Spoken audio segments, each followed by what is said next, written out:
లేదా ప్రజల అవసరాలకు వినియోగించే హాస్పిటల్ కట్టడానికి వాటికి వినియోగించాల్సిన స్థలాన్ని ప్రైవేట్ వ్యక్తులకు దారాదత్తం చేస్తుంటే చూస్తా ఊరుకోవడం అనేది భవిష్యత్ తరాలు కూడా క్షమించరాని నేరం అవుతుంది. దయచేసి మీరు కూడా కలిసి రావాలి పోరాటంలో అని చెప్పి ఇక్కడ ఉన్న మా కార్మిక అన్యులకు కూడా నేను తెలియజేస్తూ ఇదే కార్యక్రమాన్ని పురస్కరించుకొని మా పార్టీ కూడా రౌండ్ టేబుల్స్ కూడా ఏర్పాటు చేస్తుంది. అఖిలపక్ష మీటింగ్లు కూడా ఆర్గనైజ్ చేస్తాము. దానిలో కూడా అందరూ కూడా పాల్గొని వారి మద్దతు తెలియజేయాలని చెప్పి కోరుతూ ఇవాళ ఈ ప్రాంతంలో ఇంకా పారిశ్రామిక వాడలో కూడా పోయి ఇంకొంతమందిని కలుస్తాము. ఇతర వాడల్లో కూడా ఇవాళ మా బృందాలు తిరుగుతున్నాయి. వాటికి దయచేసి మరి మా ఉద్దేశం ఏంది ఈరోజు మీటింగ్ అంటే ఇక్కడ రావడానికి ధర నిర్ధారణ జరగాలి, నిజ నిర్ధారణ జరగాలి. ధర నిర్ధారణ అంటే ఏంటి?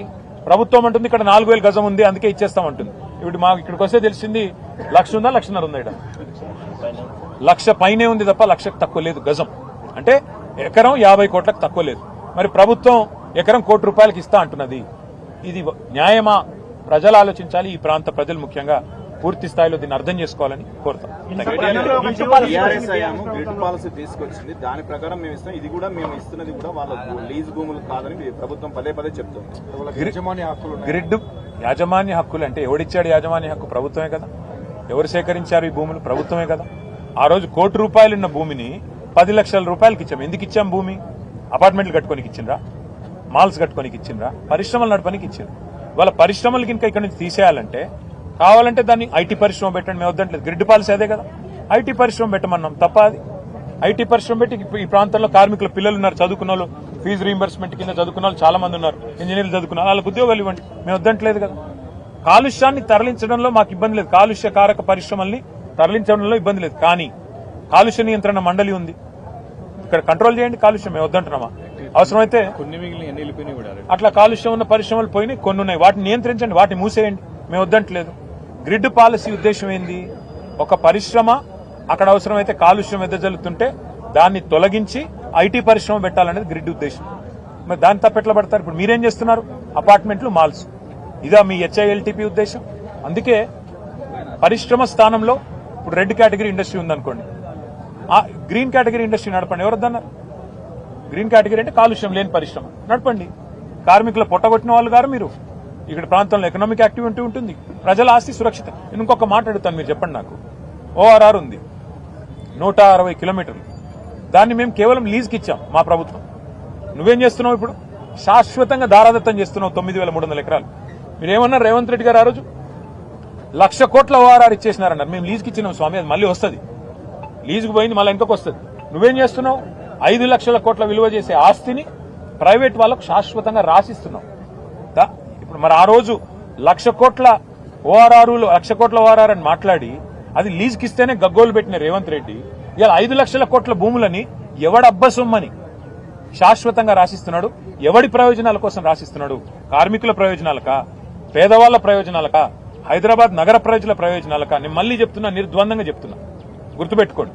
మేం డిమాండ్ చేసేది ఈ ప్రభుత్వాన్ని 9,300 ఎకరాల్లో ఇందిరమ్మ ఇండ్లు కట్టండి, 9,300 ఎకరాల్లో పార్కులు కట్టండి, యంగ్ ఇండియా స్కూల్స్ అన్నారు కదా, ఒక్కొక్కటి 25 ఎకరాల్లో అంతర్జాతీయ ప్రమాణాలతో అవి కట్టండి. కాలనీ ప్రజలకు కూడా ఉపయోగపడే విధంగా, బస్తీ ప్రజలకు కూడా ఉపయోగపడే విధంగా, పిల్లల కోసం పచ్చదానాన్ని మరి కనిపించే విధంగా పార్కులు కట్టండి, హాస్టల్స్ కట్టండి, స్పోర్ట్స్ స్కూల్స్ కట్టండి, స్పోర్ట్స్ స్టేడియంలు కట్టండి. వీటికి మేము వ్యతిరేకం కాదు కదా. వాళ్ళు హైదరాబాద్ లో లక్షల మంది ప్రజలు మీ ప్రజాపాలన పేరిట దరఖాస్తులు పెట్టుకోమంటే లక్షల మంది ప్రజలు డబుల్ బెడ్రూమ్ ఇళ్ల కోసం, ఇందిరమ్మ ఇళ్ల కోసం దరఖాస్తు పెట్టుకున్నారు. 2 ఏళ్లలో మీరు ఒక ఇల్లు కట్టలేదు.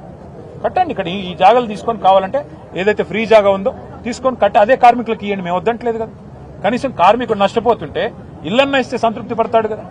అవేవి కాదు, పారిశ్రామికవేత్తలకు దారాదత్తం చేస్తామంటే బరాబర్ కొట్లాడుతుంది, అందులో అనుమానం లేదు.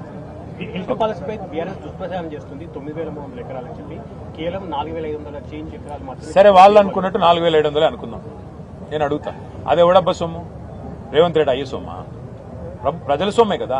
మేమనేది 4,700 అనుకుందాం నువ్వు చెప్పినట్టు. మరి దాన్ని వెనక్కి తీసుకో, స్కూళ్లు కట్టు, కాలేజీలు కట్టు, ఇండ్లు కట్టు, పార్కులు కట్టు, బస్ స్టాపులు కట్టు. వాళ్ళెవరో మాల్ కట్టుకుంటా అంటే, వాళ్ళెవరో అపార్ట్మెంట్లు కట్టుకుంటా అంటే ప్రైవేట్ వాళ్ళు. అది ప్రజల సొమ్ము స్వామి. ఆ భూమిని చౌక ధరకు పరిశ్రమలకు ఇచ్చింది ప్రభుత్వాలు, గతంలో ఉన్న ప్రభుత్వాలు ఇచ్చినాయి. మరి నువ్వెందుకు దాన్ని ఫ్రీగా వాళ్ళకు ఇచ్చేస్తున్నావు? కోకాపేటలో 177 కోట్లు, రాయదుర్గంలో 177 కోట్లు, కోకాపేటలో 150 కోట్ల ఎకరం అంటున్నారు. మరి షాపూర్లో ₹1 కోటి ఎకరం ఎట్లుంటుంది నువ్వు చెప్పు నాకు. తమ్ముడు నువ్వు చెప్పు, నీకు 4,000 రూపాయలు గజం ఇస్తే నువ్వు ఇక్కడ కొనుక్కోవా ప్రభుత్వం? నువ్వు కూడా కొనుక్కుంటావు కదా. నేను అనేది అదే, నీకు 4,000 రూపాయలు గజం నీకు ఇవ్వరంట, ఆయనకి ఇవ్వరంట. పారిశ్రమాలు నడిపే పారిశ్రామికవేత్తలకు మాత్రం 4,000 రూపాయలు గజం ఇస్తారండి. ఇది ఎక్కడ న్యాయం? ఇప్పుడు నువ్వు అపార్ట్మెంట్ కడతానంటే, ఇల్లు కట్టుకుంటాను నాకు సార్ ఇల్లు లేదంటే ఒక 50 గజాల స్థలం ఇవ్వమంటే ప్రభుత్వం స్థలం ఇస్తుందా? ఇయ్యదు. ఇంకా హైడ్రా వచ్చి కూలగొడుతుంది. మేము అనేది అది. పేదవాడినేమో గుడిసెలకు వెళ్ళి తీసి అవతల పాడిస్తున్నావు హైడ్రా పేరిట, పెద్దవాళ్లకు మాత్రం 9,300 ఎకరాలు కట్టబెడుతున్నావు. ఇది ఎక్కడ నీతి? ఎవరి కోసం చేస్తున్నావు? ఇది 5 లక్షల కోట్ల కుంభకోణం కాకపోతే మరి ఏంది? నీ తమ్ముళ్ళు, నీ చుట్టూండే రియల్ ఎస్టేట్ బ్రోకర్లు వాళ్ళందరూ కలిసి భూములను అగ్రిమెంట్లు చేసుకుంటున్నారు. 6 నెలలుగా నడుస్తుంది ఈ దందా. ఇలా పాలసీ బయటకు వచ్చింది, ప్రభుత్వం గింగిరాలు పడుతుంది. ఇప్పుడు పాలసీ ఎట్లొచ్చింది బయటికి ఎట్లొచ్చింది? నీ దోపిడీ ఆపనికి ఎవడో తెలంగాణ బిడ్డ నిజాయితీ గల్లోడు గుండె ధైర్యం ఉన్నాడు బయటికి చెప్పిండు. తప్పే ఉందా అందులో? అంటే నువ్వు దోపిడీ చేస్తుంటే అడ్డుకుంటే నీకు నొచ్చినది చెప్పు. అసలు ఎందుకు దోపిడీ చేస్తున్నావు దాని మీద చెప్పు. అసెంబ్లీ పెట్టు, లేదా అఖిలపక్షం పెట్టు, మాట్లాడతాం మేము కూడా వచ్చి. మేము దోపిడీని బయట పెడితే నిన్ను దోపిడీని ఆపినందుకు నీకు బాధ అవుతున్నది. మేము స్పష్టంగా సూటిగా ప్రశ్నలు అడుగుతుంటే దానికి సమాధానం లేదు ప్రభుత్వం దగ్గర. మా కార్మిక సోదరులకు కూడా ప్రార్థన, దయచేసి ఈ దోపిడీని అడ్డుకునే క్రమంలో మీరు కూడా కలిసి రావాలా, మీ సంఘాలతో మాట్లాడండి. మేము పిలుస్తాం మళ్ళొకసారి. ఇది పోరాటం ఆరంభం మాత్రమే, ఇంకా చాలా ఉంది చేసేది. ప్రభుత్వం దిగొచ్చేదాకా, ప్రభుత్వం మెడలు వంచేదాకా కొట్లాడదాం. ఈ ప్రజల ఆస్తిని ప్రజలకు దక్కేదాకా కొట్లాడదామని మీకు కూడా ప్రార్థన. పక్కదారి పట్టించడానికి బీఆర్ఎస్ ఎవరు రియాక్ట్ అవ్వాల్సిన అవసరం లేదని గత 2 సంవత్సరాలుగా సమిట్లు, పెట్టుబడులు అన్నారు. నేను దాని మీద కూడా వివరంగా మాట్లాడతా ఇప్పుడు వద్దు, ఎందుకంటే వివరంగా మాట్లాడతా. ఇవాళ నేను కేవలం భూములు, ప్రభుత్వం చేస్తున్న భూదోపిడీ, 5 లక్షల కోట్ల కుంభకోణం మీద మాట్లాడడానికి క్షేత్రస్థాయి నిజ నిర్ధారణ, ధర నిర్ధారణ 2 జరగాలని ఇక్కడికి వచ్చిన. వాళ్ళతో కలుస్తాం. ఇంకో రోజు సమిట్లు, వీళ్ళు ఉద్యోగాల పేరిట ఆడుతున్న డ్రామాలు, ఇవన్నీ ఇంకో రోజు కేంద్రం దృష్టికి తీసుకెళ్ళాలి. మన దేశం మారాలని